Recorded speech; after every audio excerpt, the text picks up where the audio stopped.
Welcome to Behind the Bar with Steve. This is episode 12. So on today's episode, we're continuing the discussion that we had in episode 11. It was a Steve Soapbox rant about fine wine and good spirits. So we're continuing that rant, so this is Steve Soapbox.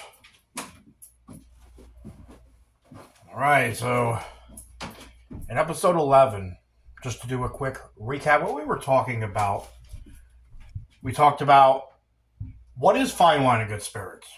Fine Wine and Good Spirits is a state-ran liquor store retail chain all throughout Pennsylvania, completely owned and operated by the state of Pennsylvania, the Commonwealth, the government. And they own and control they call their outlets Fine Wine and Good Spirits. That's all in episode 11. You might want to check that episode out, because we're now continuing on our discussion, and we've already talked about a lot of things over there on episode 11. We talked about Fine Wine and Good Spirits, the problem with Fine Wine and Good Spirits, an overall problem. The problems with Fine Wine and Good Spirits. I also, again, want to mention that there are some pros to Fine Wine and Good Spirits, and they're talked about in episode 11, but we're focusing on the cons. And so to continue this episode, we're going to be, to continue the discussion that we're having, and we'll talk about in this episode, we're talking about, since fine wine and good spirits hinders us for finding certain liquors, certain bourbons, whiskeys, tequilas. Sometimes you don't see everything, but we would like to. We would like to have more things available for purchase. Things, and there's things we just never see, and they're not necessarily rare or uncommon. It's just Fine Wine and Good Spirits makes them that way, makes them rare, makes them uncommon. They don't do a good enough job getting these things on the shelves for the consumers. We'll pour ourselves a nice drink. I'm going to have some Peerless today. Peerless bourbon. Peerless small batch bourbon. This is a 107 proof. This one I got a few years ago. There was a time when this was scarce because Fine Wine and Good Spirits. People were on the internet. I was like, "Ooh, gotta find that Peerless." And then there was some drops, and they actually came up on the old Fine Wine and Good Spirits website, and they showed you exactly where they were. Expensive. $90, I think. See, sometimes they'll start to make things available, but there'll be things that are a bit more pricey, a bit more expensive, and if you want it, you'll have to pay it. Sometimes price, sometimes the price of something strays high consumer demand. Like,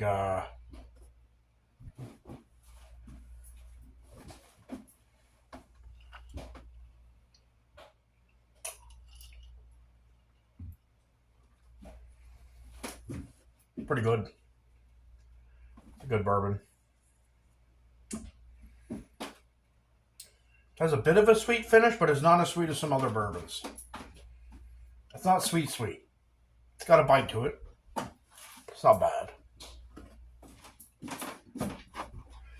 Alright, so when Fine Wine and Good Spirits makes it difficult for us to find some things we might be looking for in their stores, and where it starts to become an impossibility of finding it when you're dealing with Fine Wine and Good Spirits, you have to find some alternatives, some alternative methods of acquiring certain bottles so that you'll have it, so that you will own it.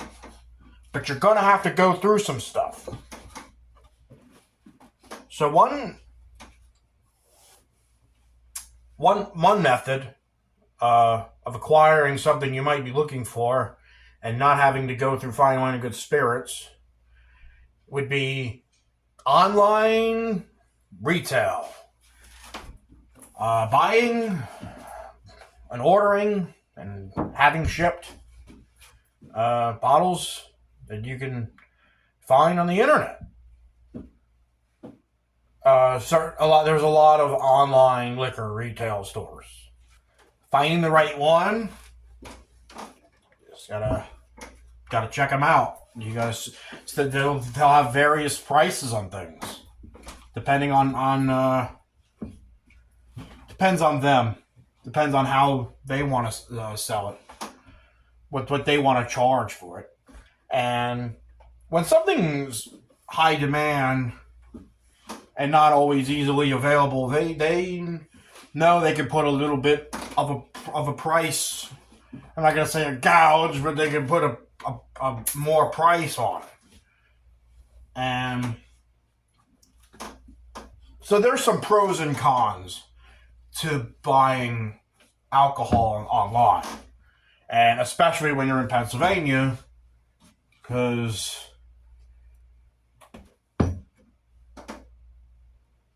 Pennsylvania's problems when it comes to alcohol isn't all just the fine wine and good spirits. It's the fact that it's Pennsylvania and the government itself, and the Liquor Control Board is the primary agency for all this stuff.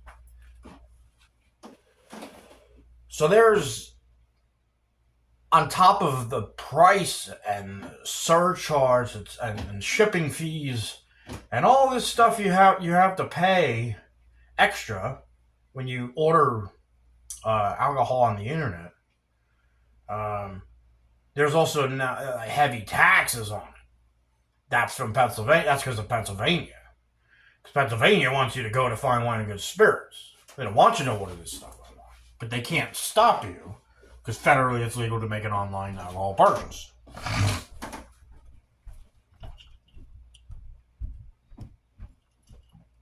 But they can tax the hell out of you. And they tax these companies.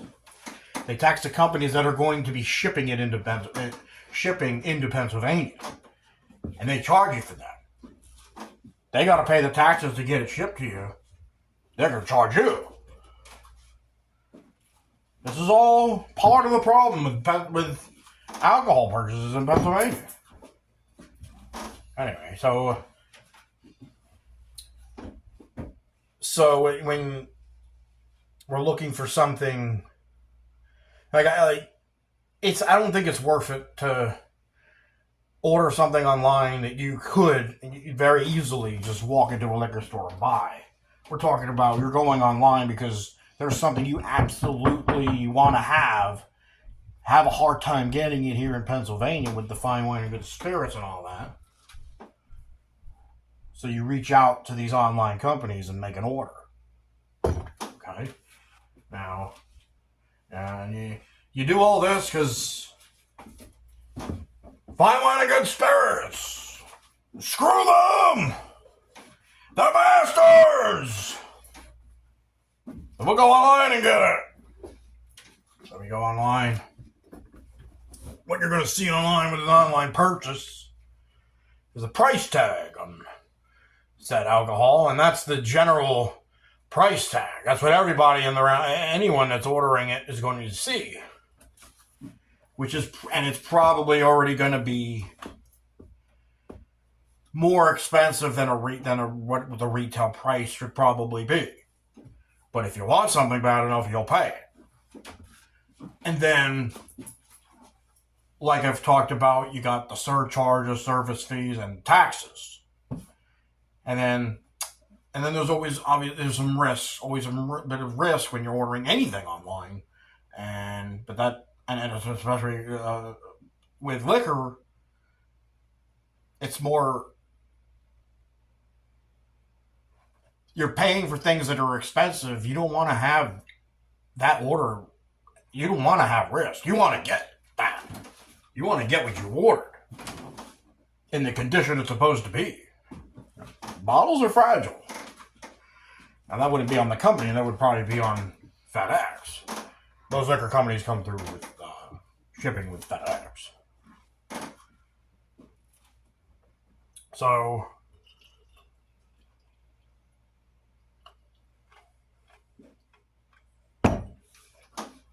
risks. What if I don't get my bottle? What if they don't ship it? What if something happens during shipping? And then there's not just risks. There's certain hoops you got to jump through when dealing with online liquor purchases. Like, when FedEx comes to bring you your package, you better be home. You better be home when they come. Because you need to be carded to show your proof of age. So you can't just be dropping off bottles of alcohol to a bunch of 16-year-olds and 18-year-olds and all that, underagers. You got to get carded. You got to be properly aged. So they'll come and they'll scan your ID and then you can get your package, but you had to be home. If you're not home, they take it to the closest FedEx outlet. Could be at a pharmacy, could be at a Staples, a FedEx pickup location. And you gotta go there. And now you gotta make a day out. And then you gotta run an errand. So then you go to FedEx. And then you finally get carded and you get your package and you open it up and it's exactly what you always wanted.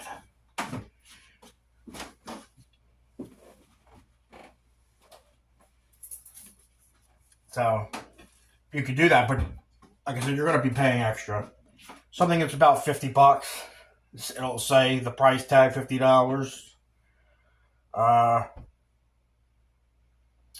Here, add some surcharge thefts, add some service fees, and add a bunch of taxes for having to bring it here to Pennsylvania. You're looking at close to $100 for a $50 bottle of alcohol. And you're taking risks during delivery. What if you don't show up to the FedEx place? They could send it back. Then you got to go through the company trying to get a refund or get it reshipped. Well, it can end up being a hassle. Not a lot of people want to do that. That's why we would prefer if Fine Wine and Good Spirits would step their game up and get some of these things on the shelves. Because I'd like to just buy something I want off the shelf at the liquor store, not have to go through all that crap that you gotta go through.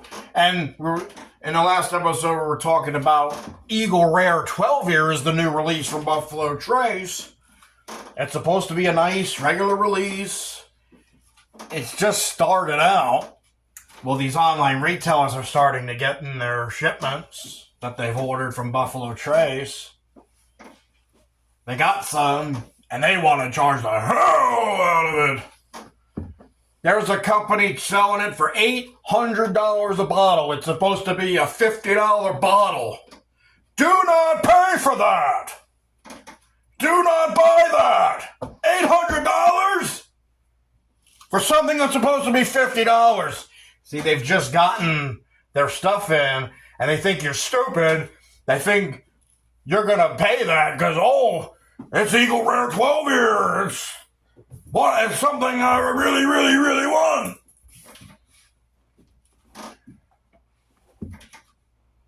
It's not supposed to be $800.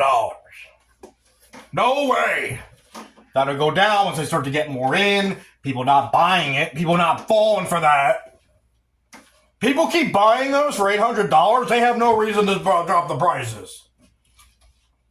You need to not buy those. Let them keep getting their orders in. They're trying to screw people. The one company had it for $800, another one for $500. They just started getting them in. They have a few of them, and they want to sell them at a outrageous hiked up price. Don't be doing all that. Over time, it'll start to come down. if you want it bad enough. But you want to be patient if you want it. You want to be patient. Let it become a regularly distributed bottle. Prices will come down. It'll still be hard to find because I have no faith in fine wine and good spirits. It's not looking good already. But maybe eventually it'll come down, and maybe we can get around fine wine and good spirits with a good online purchase. Online, they like to sell the regular Eagle Rare. Like, probably like about $40. And then they like to sell the 10-year for maybe like $70 or $80.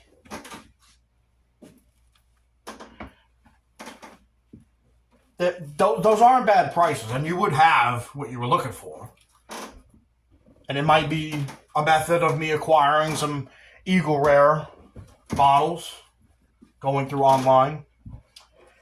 But it's risky. Like I said, the risks, the price. If the bottle's $70, you'll be talking about buying something into the over $100. And the online markets, they like to bundle things. They like to give you extra.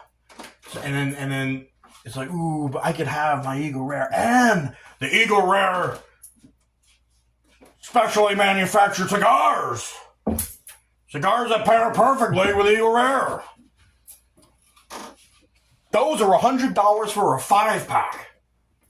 So they want to get you to make you want that.